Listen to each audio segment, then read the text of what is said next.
ഏവർക്കും നമസ്കാരം. ദർശന wheelchair basketball അവതരിപ്പിക്കുന്ന എൻ്റെ യാത്രാനുഭവക്കുറിപ്പ് എന്ന യൂട്യൂബ് കോമ്പറ്റീഷനിൽ ജീവിതത്തിൽ ഒരിക്കലും മറക്കാൻ പറ്റാത്ത ഒരു യാത്രയെക്കുറിച്ചാണ് ഞാൻ സംസാരിക്കുന്നത്. യാത്രകൾ ഇഷ്ടപ്പെടാത്തവരായി ആരും തന്നെ ഉണ്ടാകില്ല. എനിക്കും യാത്രകൾ ഒരുപാട് ഇഷ്ടമാണ്. മനസ്സിലെ സങ്കടങ്ങൾ മറക്കാൻ യാത്രകൾ നല്ലതാണ്. ഞാൻ എൻ്റെ ജീവിതത്തിൽ TTC പഠിക്കുന്ന സമയത്താണ് ഈ യാത്ര നടത്തുന്നത്. യാത്ര ഒറ്റയ്ക്ക് ചെയ്യാനും എനിക്ക് ഇഷ്ടമാണ്. വൈറ്റ് കെയിൻ ഉപയോഗിച്ച് ഞാൻ യാത്ര ചെയ്യാറുണ്ട്. അതിന് എന്നെ പ്രാപ്തമാക്കിയത് ദർശന ക്ലബും സോളമൻ അച്ഛനുമൊക്കെയാണ്. അവരാണ് എനിക്ക് ഒറ്റയ്ക്ക് യാത്ര ചെയ്യാനുള്ള ഇൻസ്പിറേഷൻ. ഞാൻ TTC പഠിക്കുന്ന സമയത്ത് പോയത് വാഗമണ്ണിലേക്കാണ്.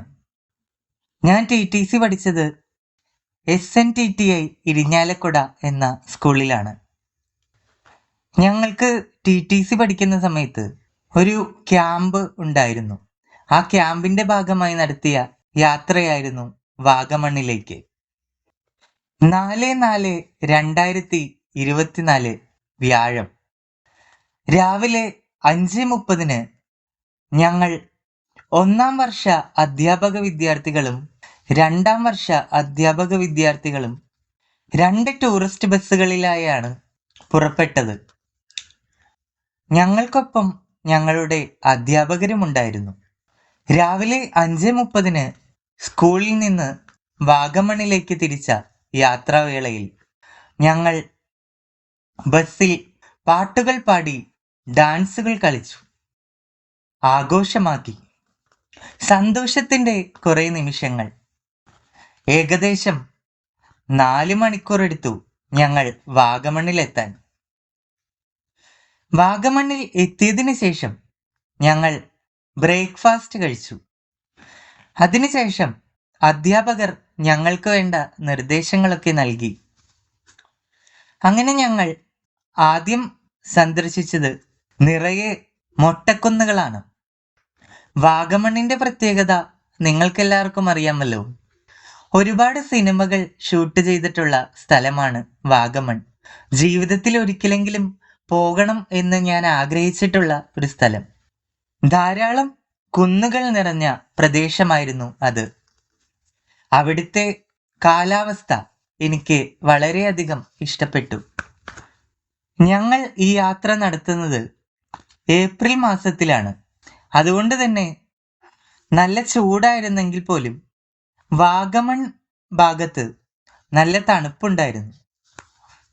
പ്രകൃതി കനിഞ്ഞ് അനുഗ്രഹിച്ച ഒരു പ്രദേശം പോലെയാണ് എനിക്ക് അനുഭവപ്പെട്ടത്. പ്രകൃതി ഭംഗിയുള്ള കുന്നുകളും മൊട്ടക്കുന്നുകളും ഒക്കെ ആരെയും ആകർഷിക്കുന്നതായിരുന്നു.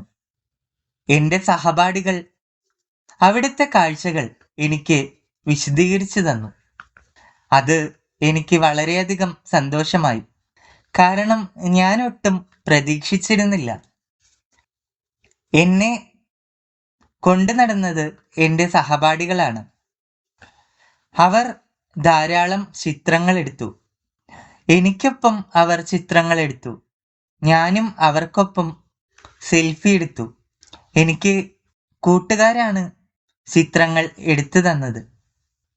അങ്ങനെ ഞങ്ങൾ കുറച്ചു നേരം അവിടെ ചിലവഴിച്ചു. സുഹൃത്തുക്കളുമായി ധാരാളം അടുത്ത് ഇടപഴകാനും ഒക്കെ ഈ ഒരു ട്രിപ്പ് കൊണ്ട് സാധിച്ചു. അതിനുശേഷം ഞങ്ങൾ പൈൻ മരങ്ങൾ സന്ദർശിച്ചു. അവിടുത്തെ കുറച്ച് മരങ്ങൾ ഞാൻ തൊട്ടു നോക്കി. അതെനിക്ക് മറക്കാൻ പറ്റാത്ത ഒരു അനുഭവമായിരുന്നു. അവയ്ക്ക് നല്ല പൊക്കമുണ്ടായിരുന്നു. അവ ഒറ്റത്തടി വൃക്ഷങ്ങളായിരുന്നു. എനിക്ക് വളരെ നല്ല അനുഭവമാണ് ആ വൃക്ഷങ്ങൾ തൊട്ടു നോക്കിയതിലൂടെ ഉണ്ടായത്. അതിനുശേഷം ഞങ്ങൾ ഉച്ചയ്ക്ക് ഭക്ഷണം കഴിച്ചു. അന്ന് ചിക്കൻ ബിരിയാണി ആയിരുന്നു. നല്ല ടേസ്റ്റ് ഉണ്ടായിരുന്നു. ഭക്ഷണമൊക്കെ കഴിച്ചു കഴിഞ്ഞ് ഞങ്ങളെല്ലാവരും കുറച്ചു സമയം അവിടെ തന്നെ വിശ്രമിച്ചു. പ്രകൃതിയുടെ മനോഹരമായ കാറ്റും നല്ല തണുത്ത അന്തരീക്ഷവുമൊക്കെയായി സമയം പോയത് അറിഞ്ഞില്ല. അവിടെ ഞാൻ ചീവീടിന്റെ ശബ്ദം കേട്ടു. അതിനുശേഷം ഞങ്ങൾ പോയത് അവിടെ അടുത്ത് തന്നെയുള്ള ഒരു പാർക്കിലേക്കാണ്. പാർക്കിൽ പോയി ഐസ്ക്രീം ഒക്കെ കഴിച്ചു. അവിടെ കുറച്ചു നേരം എല്ലാവരുമായി സംസാരിച്ചു.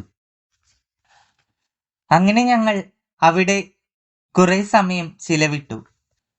അതിനുശേഷം ഞങ്ങൾ ഏകദേശം 6 മണിയോടുകൂടി തിരിച്ച് യാത്ര തുടങ്ങി സ്കൂളിലേക്ക്.